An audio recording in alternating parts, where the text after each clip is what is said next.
Hello everyone, Earl Henderson, Primordial Defense. Thank you for watching. I have another Monday quarterback video for you. I'm going to play this video and talk about things that are going on to better explain what's going on and talk about things that I think that are being done right and are done wrong. Here we go. I'm Humboldt County Sheriff William Hansel. I'm here to talk about a law enforcement action that occurred on January 22nd, 2024. This was a deputy-involved shooting which occurred in the city of Eureka. When we have a critical incident such as this one, we want to release as much information as possible as soon as the investigation allows.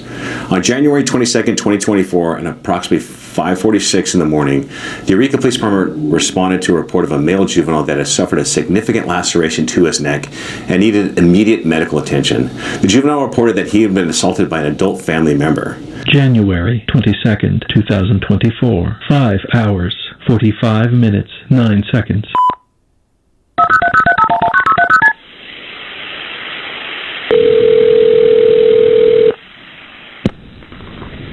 What's the address of your emergency?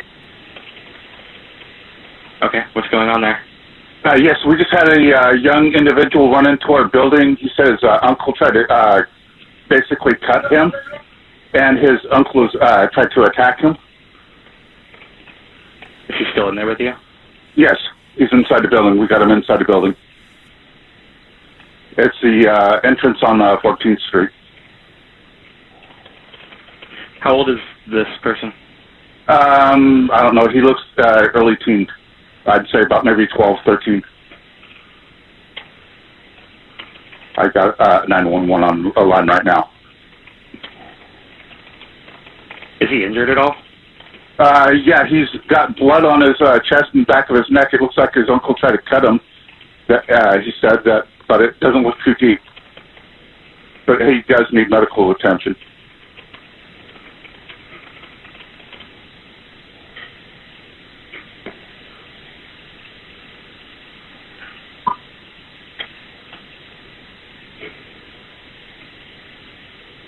Chasing him around in front of everybody, try to get him off to the side or something like that, or maybe I would try to get him maybe over towards the wash area or whatnot. That way he's not walking around in front of everybody.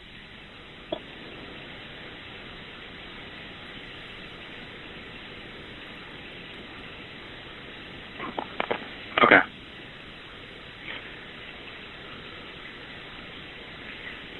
We're gonna get. Sorry, 1 second for me. Yes.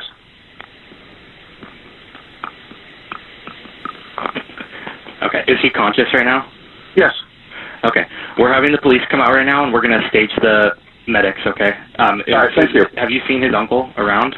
No, I was just coming into work and he ran inside the building.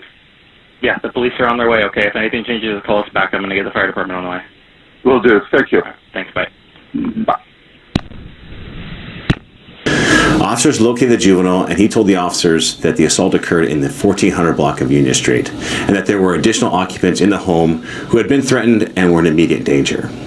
The juvenile was transported to a local medical facility for treatment for his severe wounds. Due to exigent circumstances, officers entered the residence and began checking for additional victims. While in the residence, officers learned that the male suspect had moved the rest of the occupants into a second-story bedroom where he had barricaded himself and was hiding and holding everyone hostage.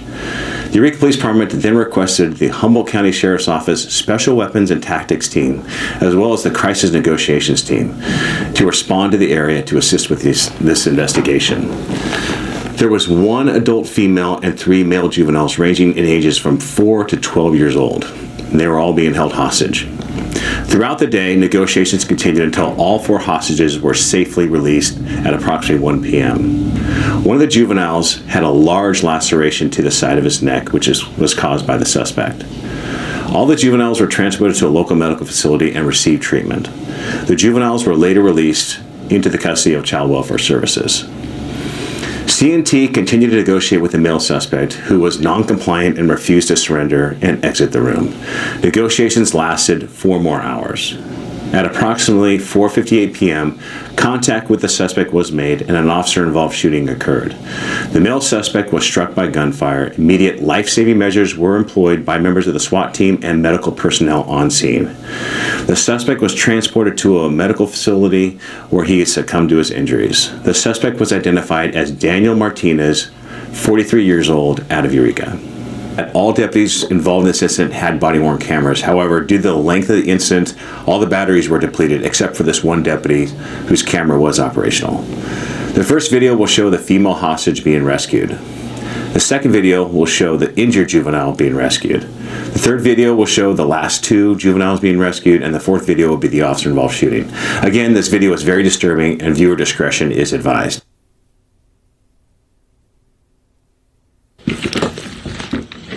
CBS unable to gain access with the camera through the first story deck. Great.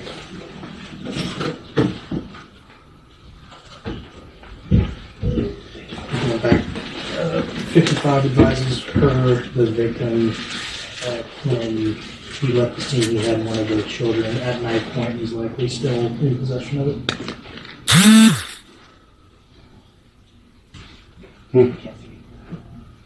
Hey, Daniel.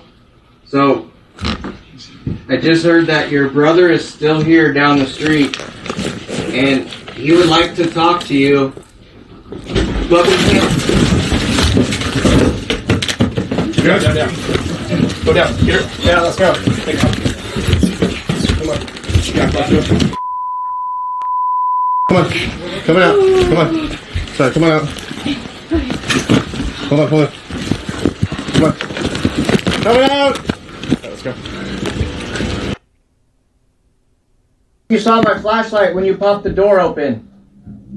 Okay, so I heard something metal fall. Door. Oh, come here, let's go. Let's go, hands! Help me! Help me! Come on. You're okay. You're alright. You're okay. We got you. You're okay.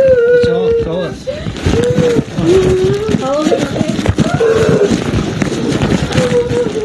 Watch your nails. My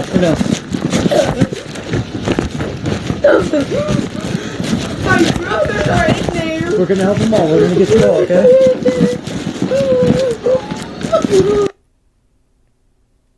You okay? No.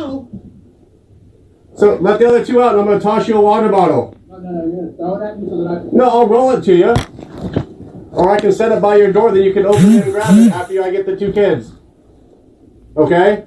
Let the 2 kids out. Let the 2 kids out. Let the 2 kids out. There you go. Let me have 2 kids. One more, please. I'll get you a water bottle. It's right here. Third is out. Hold on. I got a water for you. He's standing in the door. Let me move. I can see him in the mirror. Alright, I'm going to roll. His hands are empty. He's working on it, man. He's working on it. Here comes a... Hey, man, come on. Come out with your hands up. I got water right here. Come out. Keep your hands up, man. Just get the water, please. Yeah. You got water. You got water. You just got to come out here, man. No. I need the water first. One person. Can you come out and get the water? No, have the fucking water. Come on. I let him...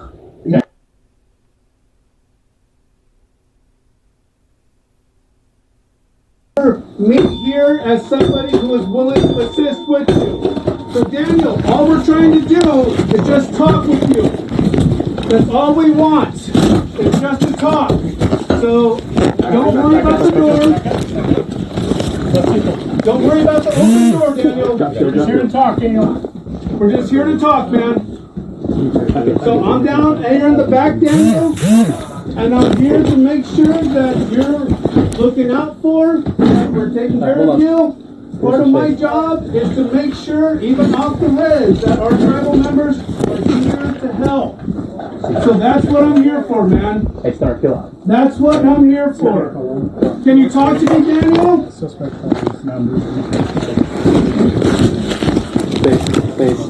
Daniel, can you talk to me? Don't be worried. We just couldn't hear. What? Don't do what? We were trying to communicate with you, man. Well, I just need water. I told you guys that. What?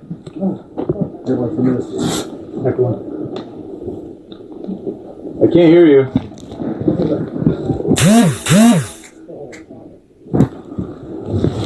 We can't hear you, Daniel. Let me see what kind of door handle it is. Hey, Daniel. My name is Ben. I'm the sergeant for the Sheriff's Office SWAT team. I don't want to harm you or cause you any discomfort. We'd like you to walk out and so we can end this peacefully.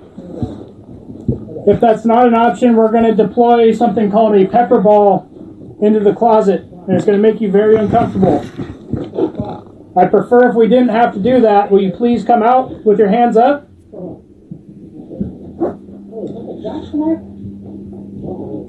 You just say X-Acto knife? Hey, can you guys back up? Give me some space to back up if I need to. Come on out, Daniel, and ask for Greg.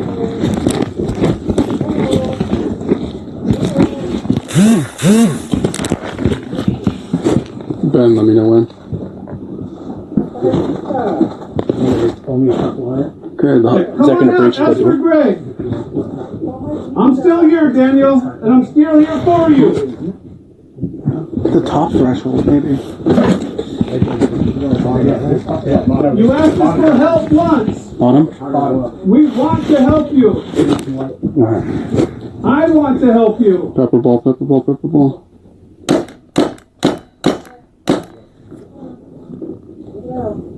Alright, please. Hands up. Empty hands. Empty hands. Hands free.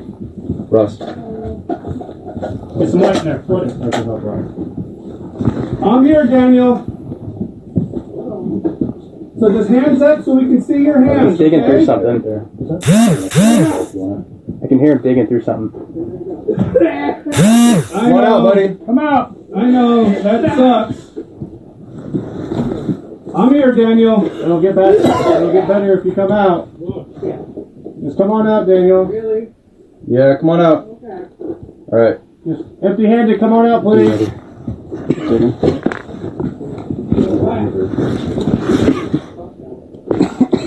Back up. I know. It's going to get worse, man. It really is.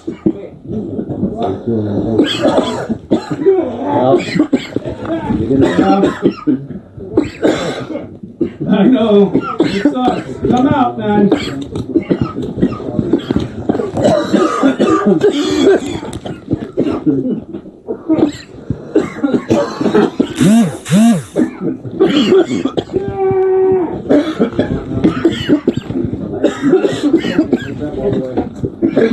He's out. Hey, stop his hand.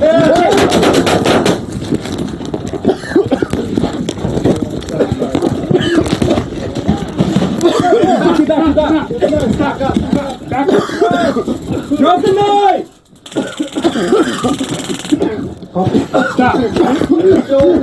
I'm holding. Stand by, I'm holding. Taser. Alright, one on command. Hey, one on command. Roll on your stomach now! Drop the knife! Drop the knife and roll on your stomach now! You can hear me, drop the knife and roll on your stomach now! We don't want to hurt you! Roll on your stomach now with your hands empty!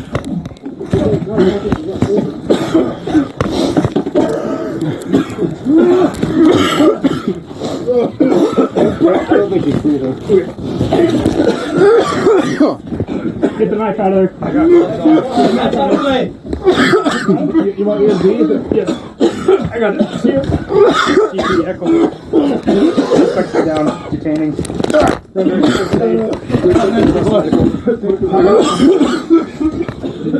No. You okay? Did you? No. Hey, I found. Get your Yeah. Hey, you gotta clear out.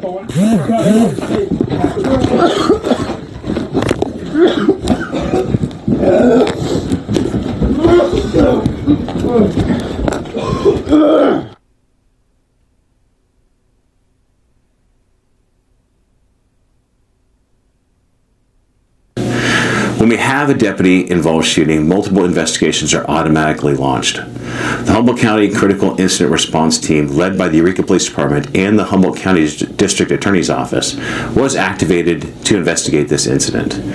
This investigation is ongoing. Additional information will be released as it becomes available by the Eureka Police Department. We feel it is important to release critical incident videos such as this one to provide our community with as much information as possible. Again, I'd like to thank you for watching this video. All right. So, unfortunately, there's just not a whole lot of footage from this incident because it lasted for so long that their body cameras died, except for this one officer's camera that was still running.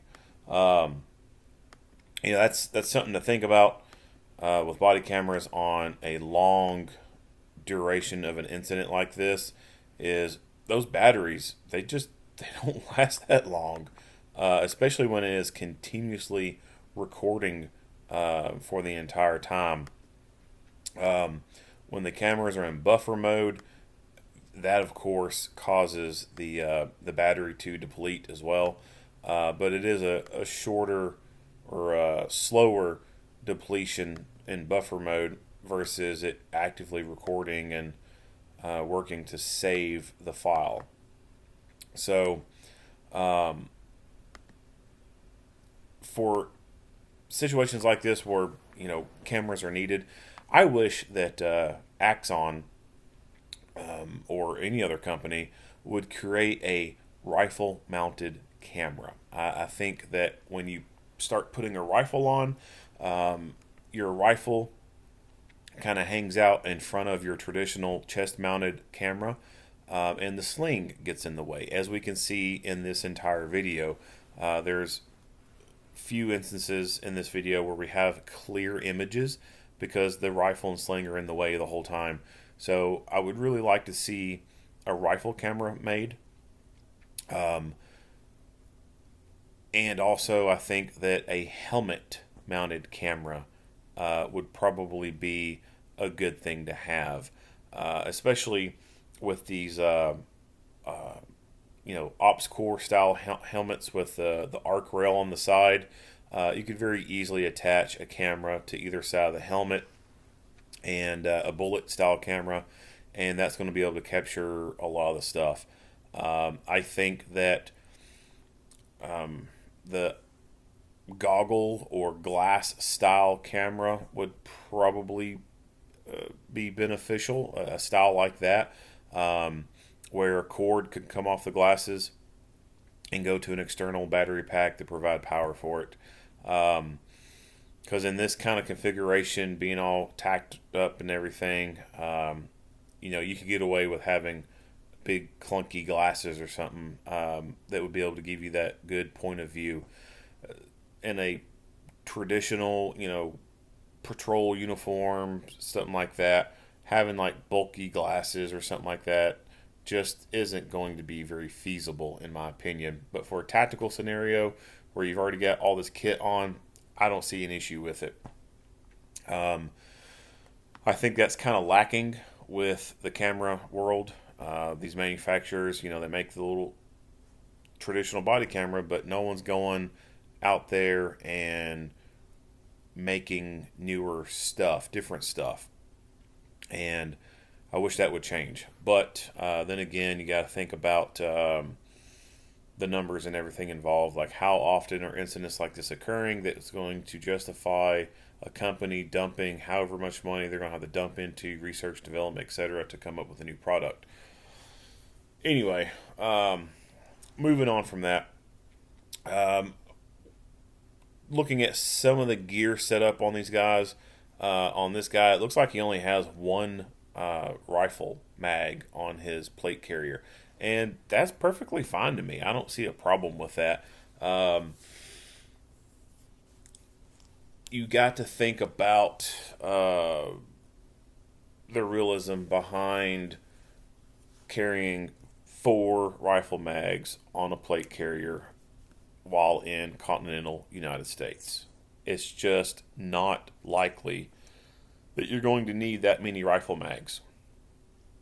If you were out of the country and you were somewhere else like South America or Middle East or something like that, yeah, okay, I totally get wanting to have 6 rifle mags on your plate carrier. You know, something crazy. But here in the U.S., it's just not needed. And I think that when you think about your pistol, you got one in the gun and you got 2 backups. I think that for a rifle, that model is just as good. One in the rifle and up to 2 spare mags. I think that is optimal for continental United States domestic law enforcement, domestic security purposes. The realism behind utilizing an extra mag is not so much from reloading the gun because you've gone empty, but rather because there was something wrong with that first magazine and it failed in some way, and now you have to fix the problem. And traditionally, your problems with box magazine fed weapons are the magazine itself. So rip out that bad mag, throw in a new one, danger it up, get back in the fight. Of course, he's a tactical team guy, so it's a no-brainer that their rifles are going to have silencers on them. Starting to see more and more patrol people having silencers on their rifles. Silencers are growing in popularity. People are figuring out that it's not that hard to get a silencer.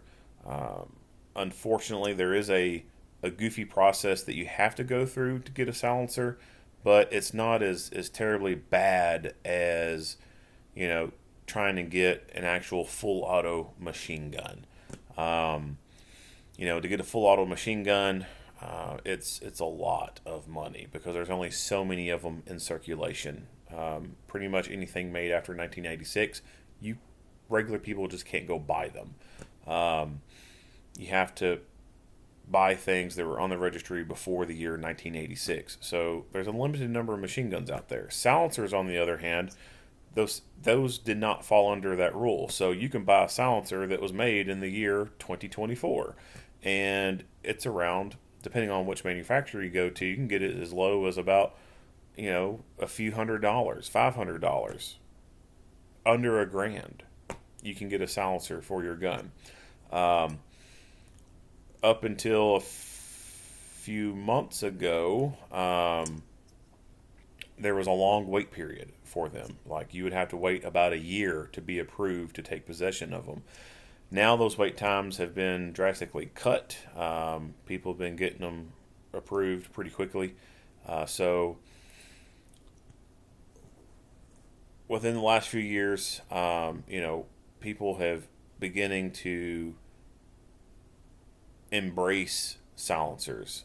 The popularities are being increased. The knowledge is spreading to everyone. Hey, it's not so hard to get these things. Yeah, you got to wait about a year, but you know, it's only like $400 or $500 for a silencer. You know, roughly around that mark. You wait about a year, you get approved, and you get to put it on the gun. So it's just becoming a more popular thing. Industry leaders out there, all your favorite instructors, you know, they've been, for the past few years, been utilizing them. So anything you see in the private industry, it's being done first. And private industry kind of leads what a lot of other people are doing in the gun world. And for example, tourniquets. You know, you go 10 years ago, you weren't seeing most patrol guys wearing tourniquets on their duty belts. It just wasn't something that you were seeing. Now the popularity of tourniquets over those years has increased, and industry leaders are promoting them more, seeing them on people's kit and everything. And now you go to some places, you see a lot of patrol guys wearing tourniquets on their belts. So same thing with silencers. You're starting to see silencers used more and more outside of the tactical teams, and starting to see it with just regular patrol people. There's benefits to silencers. Number one is the sound reduction, right? Now, Hollywood does a disservice for silencers. They don't become completely silent or sound like a shoop, shoop, shoop, shoop. Like, that's just not realistic.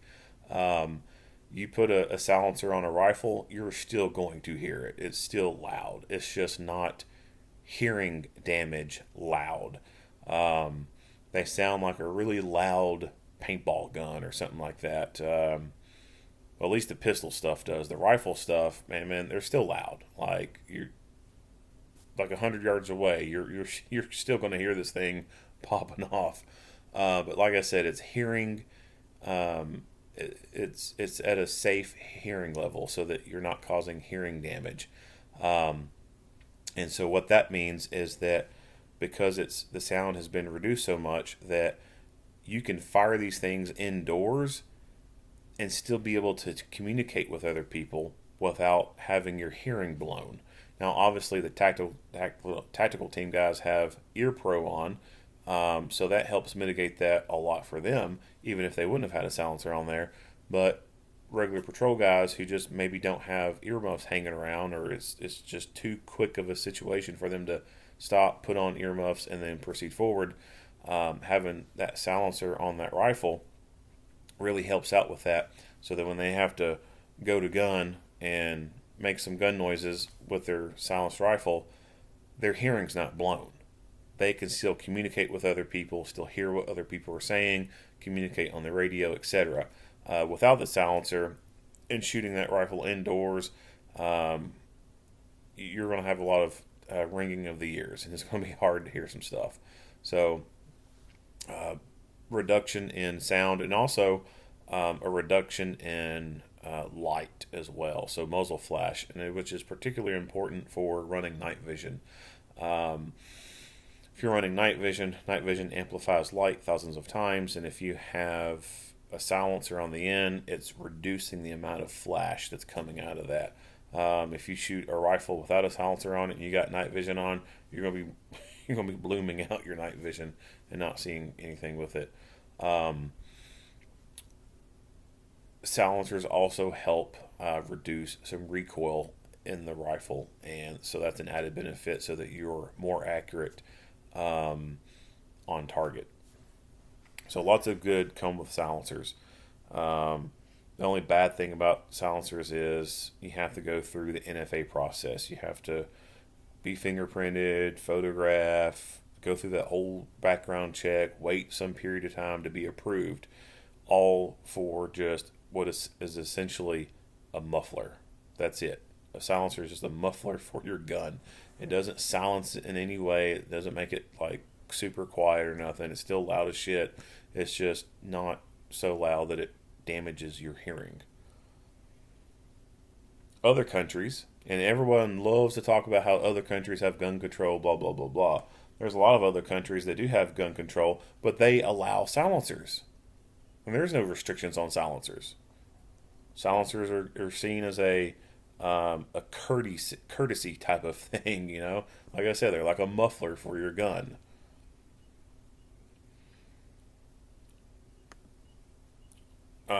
So they at some point deploy a pepperball gun. A pepperball gun, if you don't know, it's essentially a paintball gun that fires what looks like paintballs, but instead of there being paint in these little balls, there's a powder in these little balls, and it's OC powder, oleoresin capsicum, the same stuff that's in pepper spray. It's just in a powder form, so it's powdered pepper spray is basically what it is. So you fire these pepper balls at a hard object, you know, like a wall or a ceiling or something like that. They burst, and then a powder just disperses everywhere and sprinkles down. Well, they fire this thing where this guy's hiding at. This guy's, I guess, kind of in like a closet area or something like that, the way it sounds. So they fire that thing. They burst against the wall. The powder goes everywhere. Well, you hear that guy in the background coughing and hacking, and then a little bit of a time later, all these officers are coughing and hacking because that stuff's floating around in the air, and now they are starting to breathe it in. So everyone gets a dose of the OC. Now, obviously, because they weren't where those rounds were impacting, they weren't getting the full brunt or thickness of that OC dust, but it still floating back to where they're at, and they're inhaling it. So, you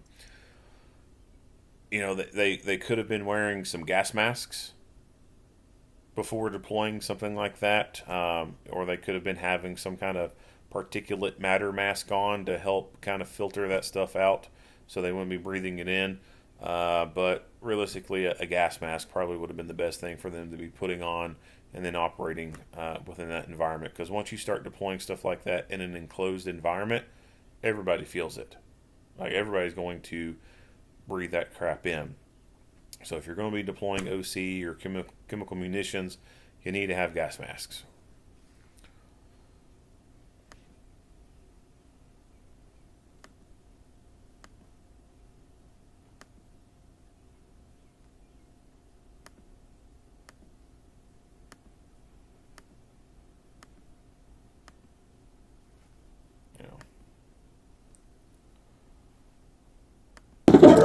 Kind of hard to tell where you're at. You can see a whole lot of the footage. On command. Taser. Drop the knife! So you hear taser being deployed, and I want you to listen to that. So I'm going to hit rewind 5 seconds. Listen to it. Drop the knife! So that loud arcing noise, that means that there's no connection being made. And let me play it forward, and you'll hear what I'm talking about. Stop. I'm holding. Stand by, I'm holding. Taser. One on command. Hey, one on command. I'm holding. Stand by, I'm holding. Taser. One on command. Hey, one on command. All right, so when you hear that taser deploy again, you hear it pop, and then it goes quiet. And it seems a little too quiet as well. There's a possibility he may have switched it off after firing it. He may have just fired it to see about getting a reaction and then turned it off. But when you fire a taser and you do not make a connection on someone to complete the circuit, you will hear a loud arcing noise. It'll be really loud. When the probes go into people and you get a good connection, you can still hear it, but it's not that loud cackling noise. So, like when you hear a stun gun, being arced in the air, it makes or the taser being arced in the air, it just makes a loud noise, right?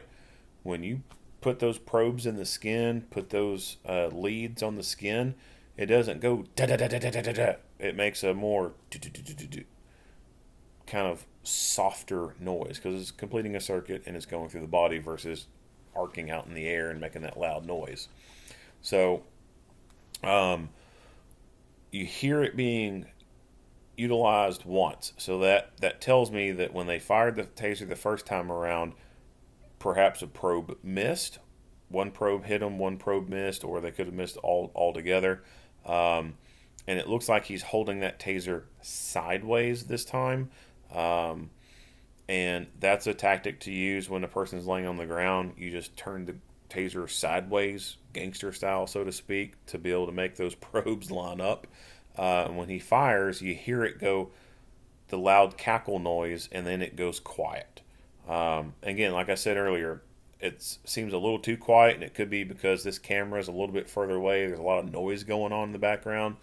So that could have been masking the softer sound of the taser, or he could have fired that taser to see about getting a reaction and then switched it off.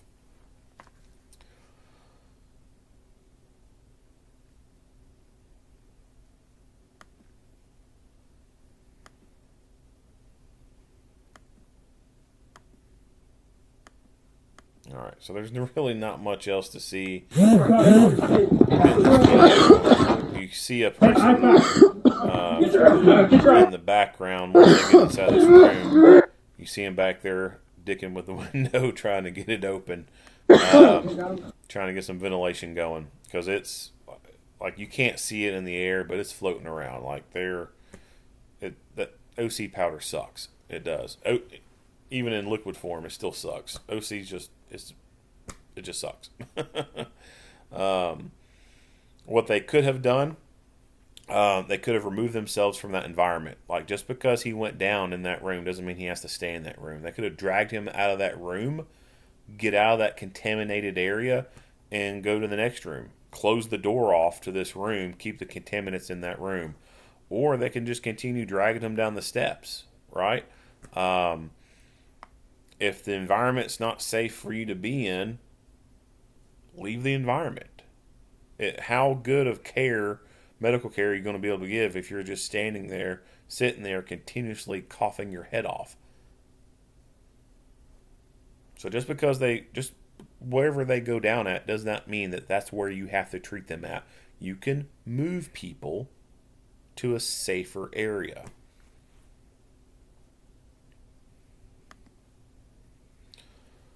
It's a big old knife.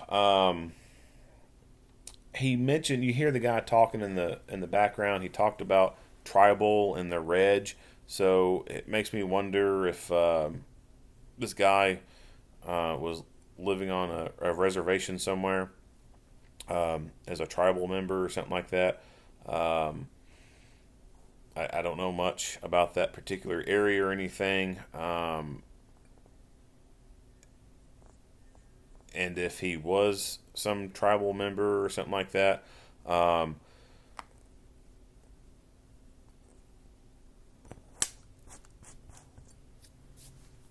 if this could have been an issue, obviously this dude has issues, but if he was in a tribal area and was doing the same stuff, what is their system like? Are they holding these people truly accountable? Are they locking them away like they should? Or are they doing stuff like, all right, you're causing so much problems on the reservation, you just need to go somewhere else? And then sort of, it's kind of like kicking people down the road, right? Like, all right, well, get out of this town, go to the next town. That's not really solving problems. That's kind of sweeping the problem under the rug, and you still have a problem under the rug. This goes on a lot with like transient people and stuff like that. You'll have agencies pick people up, and they'll take them out of their jurisdiction and drop their asses off somewhere else. Like I said, that's like sweeping dirt under the rug. At the end of the day, you're still going to have dirt there. I don't believe, and I'm not saying this is what's going on for this particular case, but it makes me wonder if something like that was going on. And I'll just say I don't believe in that practice. I don't think that you should pass the buck, so to speak, to someone else, because eventually it's just going to come back on you.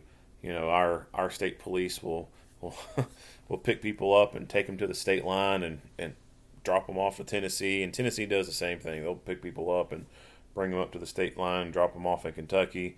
You'll have a city agency or a county agency pick people up and go drop them off in the next county or the next city, just to kind of move them around and get rid of them so they ain't got to deal with them. That doesn't help the community at all. That doesn't help the people at all. When you do that kind of stuff, you're just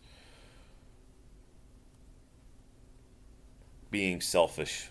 Realistically, you're just being selfish and trying to make an easy workload on you, but you're passing that workload on to someone else. Like, work's still going to have to be done. Just stop being lazy and do the damn thing. Like, if you got to do the paperwork, do the paperwork. Lock them up. Who cares?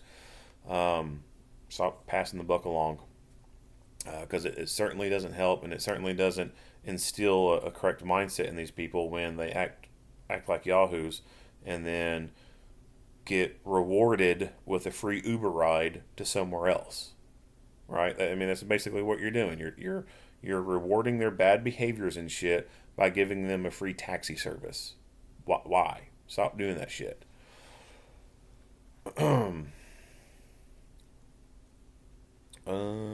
Not much else to say about this video. If you like what you hear and see, go ahead and give me a like and a share. If you have not already, hit the subscribe button and stay tuned for more Monday quarterback videos Earl Henderson, Primordial Defense. Thank you for watching.